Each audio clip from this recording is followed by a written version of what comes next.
जंगल के जानवरों के साथ झुंड में बैठा एक खरगोश हमें ये कहानी सुना रहा है। ये एक रियल स्टोरी है और ये बात है 1959 की। एक जंगल में एक शेर रहता था। उसकी शादी हुए 2 साल हुए थे। 2 साल के बाद उनके घर में एक बेटा पैदा हुआ। उनके घर में रौनक आ गई थी। शेर और शेरनी अपने बेटे का बहुत ज़्यादा ख्याल रखते थे। एक बार शेर को दूसरे जंगल में कुछ काम पड़ गया। सुनो, मुझे पास के जंगल में कुछ जरूरी काम है। वहां से आने में मुझे 3-4 दिन लग जाएंगे। तुम अपना और बेटे का ख्याल रखना।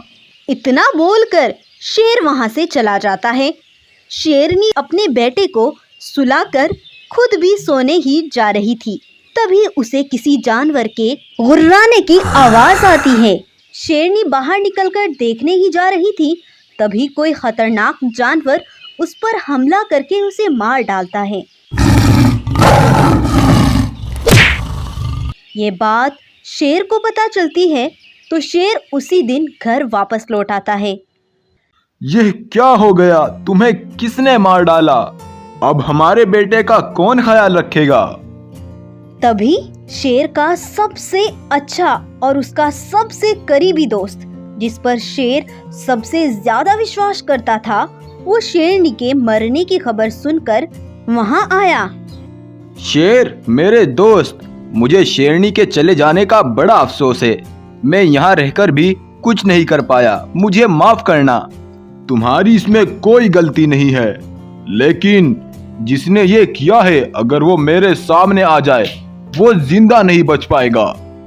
अब शेर बहुत अकेला पड़ गया था। अब शेर अकेला ही अपने बेटे का ख्याल रखता था। जिसने शेरनी को मारा था वो शेर का सबसे बड़ा दुश्मन था। इसी तरह समय बीत गया। शेर का बेटा सोनू अब कुछ बड़ा हो गया था और शेर थोड़ा कमजोर पड़ गया था।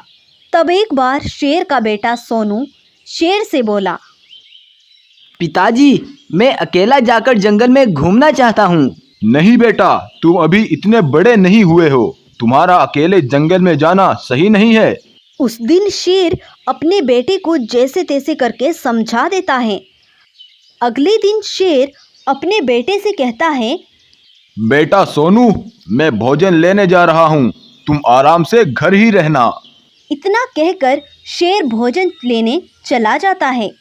तभी शेर के जाते ही सोनू सोचता है, अभी पिताजी भोजन लेने गए हुए हैं। यही मौका है जंगल में घूमने का।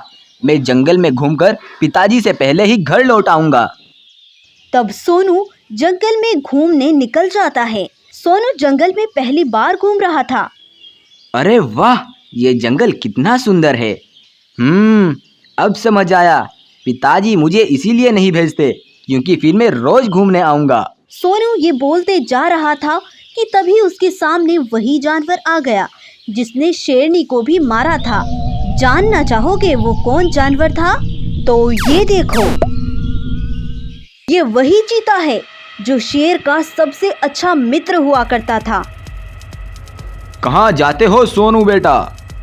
अंकल, मैं यहीं घूमने आया हूँ। अब तुम बहुत घूम लिए हो। अब मैं तुम्हें वही मौत दूंगा जिस तरह से तुम्हारी माँ को मारा था। इतना बोलकर चीता सोनू को मार डालता है। सोनू को मारकर चीता बोलता है, इस जंगल में सबसे ज्यादा ताकतवर शेर और मैं हूँ। अब शेर को भी मैं मार डालूंगा और फिर इस जंगल पर मैं राज करूंगा। दूर खड़ा ये सब कुछ मैं देख रहा था। मैं ये बात शेर महाराजा को बताने ही जा रहा था कि तभी चीता ने मुझे देख लिया और वो मेरे पास आकर बोला, ओए खरगोश, तुम यहाँ कब से खड़े हो? तुमने कुछ देखा तो नहीं? तब मैंने उससे झूठ बोलते हुए कहा, क्या नहीं देखा?